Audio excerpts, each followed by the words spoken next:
Des retours d'expérience, d'accidents à la maison, en voiture, au travail, ainsi que des témoignages pour vous permettre de tirer les enseignements et renforcer votre vigilance. Sauvons nos vies, le podcast de Prévence, déclencheur d'électrochoc. Bonjour à toutes et à tous, j'espère que vous allez bien. Je vous retrouve comme chaque semaine pour un nouvel épisode de Sauvons nos vies. Et nous sommes aujourd'hui déjà à l'épisode numéro 13. Je vous rappelle que pour ne rien rater, il est indispensable de vous abonner en cliquant tout simplement sur le bouton de votre application de podcast, si elle le permet. Profitez-en aussi pour me mettre une super note, si c'est possible bien sûr, et un commentaire sympathique, c'est toujours agréable. Par avance, merci à vous. Si vous souhaitez échanger aussi sur un sujet ou une thématique, je vous propose de vous connecter sur la page LinkedIn Sauvons nos vies. Pour ce nouvel épisode, aujourd'hui, je vais vous parler du risque zéro. Existe-t-il ou pas? Et comment vivre avec? Allez, en route, c'est parti pour ce nouvel épisode.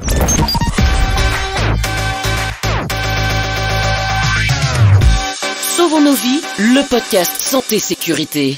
Je vais vous raconter aujourd'hui une histoire qui est arrivée à Laurence. Laurence est une collègue qui a une bonne expérience en sécurité. Laurence est quasiment quotidiennement sur les routes et un jour, comme les autres, elle prend son véhicule, c'était précisément le lundi après-midi 18 septembre 2023, pour se rendre à Sens. Étant localisée en région Rhône-Alpes, elle se prépare à prendre sa voiture et la route pour 4 heures de trajet environ, sans les pauses. Elle est habituée à faire des pauses toutes les 2 heures, ce qu'elle fait aussi ce jour-là. Pendant son trajet, la météo n'est pas idéale et elle traverse quelques orages parfois intenses, ce qui l'oblige à réduire fortement sa vitesse. Elle est donc conditionnée à rester vigilante sur cette autoroute en cette météo plutôt capricieuse. Environ 1 heure avant d'arriver à Sens, la pluie cesse et le soleil couchant réapparaît vers 19h30. Au loin, elle aperçoit un véhicule à l'effigie de l'exploitation du tronçon d'autoroute sur lequel elle circule. Ce véhicule était également équipé d'une remorque. Et Laurence remarque au loin quelque chose de brillant dans cette remorque. Circulant à une vitesse plus importante que ce qu'on voit, elle met donc son clignotant et commence à se déporter sur sa gauche afin d'anticiper le dépassement de ce véhicule d'autoroute. En arrivant à son niveau, elle remarque quelque chose qui vole au-dessus de la remorque. Ceci l'interpelle et comprend qu'il s'agit de l'attache d'une sangle maintenant des panneaux de signalisation qui s'est défaite. Et un peu avant de doubler cette remorque, elle voit un panneau de signalisation s'envoler et passer à quelques centimètres du côté droit de sa voiture. Il tombe au sol et glisse sur le côté droit de la chaussée. Surprise par la scène, et pensant que le panneau allait se diriger dans sa direction, Laurence fait une légère embardée sans pour autant perdre le contrôle de son véhicule. Derrière elle, une autre voiture la suit sur la même voie de gauche pour doubler le convoi, ce qui lui a permis d'éviter également ce panneau de signalisation. Malgré que le panneau ait glissé sur la voie de droite, elle termine son dépassement et se met à ralentir en allumant ses warnings pour tenter d'avertir le chauffeur du camion. Mais celui-ci apparemment ne comprend pas les raisons de sa réaction et continue sa route en la suivant. Vous avez sans doute vécu des situations similaires, si vous prenez souvent le volant, mais ce genre de situation arrive très vite et nous sommes souvent pris de court pour les gérer. Vous pensez aussi aux autres véhicules qui passeront peut-être quelques minutes après vous sur la même route et seront peut-être moins chanceux que vous.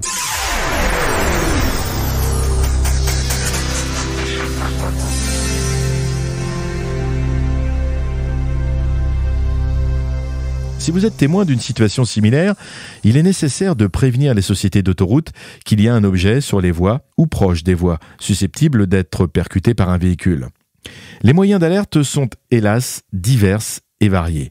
Je dis hélas car un numéro unique permettrait de simplifier cette démarche d'alerte et aussi de mieux la mémoriser. Voici aujourd'hui les principaux moyens d'alerte sur autoroute.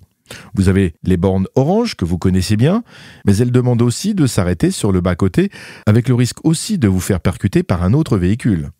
Vous avez aussi comme moyen d'alerte la possibilité de télécharger une application qui se nomme SOS Autoroute sur votre smartphone. Vous pouvez aussi composer le 112 qui est le numéro d'urgence européen pour prévenir les forces de l'ordre. Et il existe également le numéro suivant 09 708 08 709. mais uniquement pour les portions d'autoroute SANEF ou SAPN, et le 3605 pour les autoroutes Vinci. Vous voyez que ce n'est pas très simple. Alors, pour moi, le conseil le plus pratique est donc de télécharger l'application SOS Autoroute sur votre téléphone.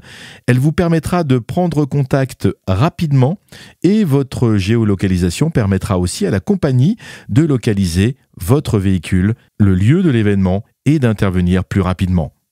Si je raconte cette histoire, ce n'est pas pour évoquer ce qu'est un presque accident, car nous en avons déjà parlé lors du second épisode de ce podcast. Non, si je vous parle de ce sujet, c'est pour aborder avec vous aujourd'hui le risque zéro.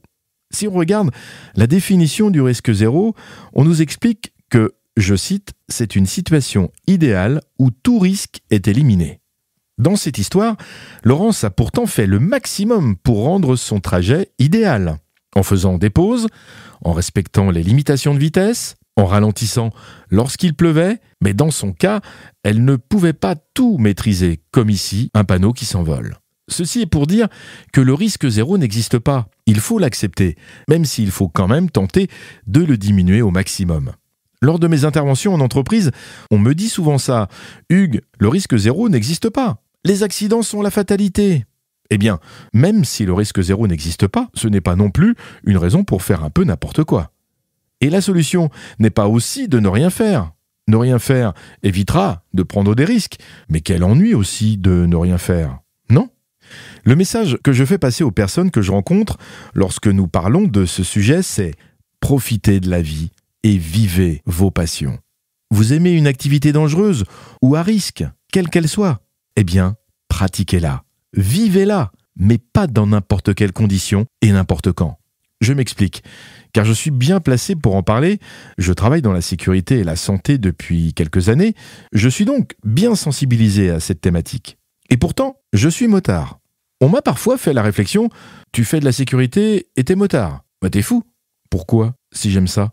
Mais je ne roule pas non plus à 180. » Aujourd'hui en France, en moto, il y a 3 équipements obligatoires. Le casque, les gants homologués et le gilet haute visibilité. Vous n'êtes pas obligé de le porter, mais comme en voiture, vous devez en avoir un de disponible en cas d'immobilisation de votre véhicule.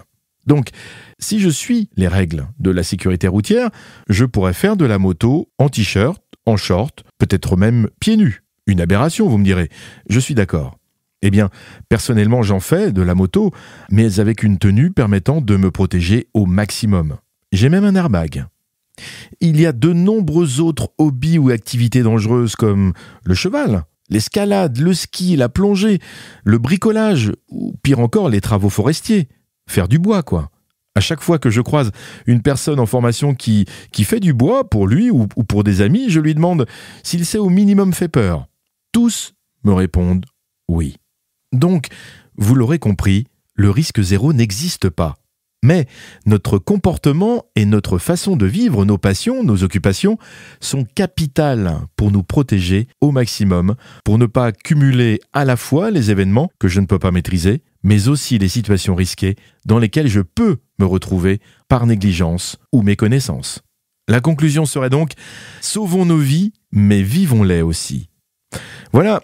Cet épisode arrive à son terme, j'espère qu'il vous aura intéressé, mais aussi peut-être généré chez vous des réflexions, c'est le but. Si ce podcast vous intéresse et pour ne pas en rater un seul, abonnez-vous en cliquant sur le bouton de vos applications. N'hésitez pas aussi à me laisser un commentaire sur notre page LinkedIn Sauvons nos vies. La semaine prochaine, j'aborderai l'euphorie et comment elle peut parfois nous jouer des tours, même de mauvais tours. Belle semaine à vous, à lundi prochain et en attendant, sauvons nos vies.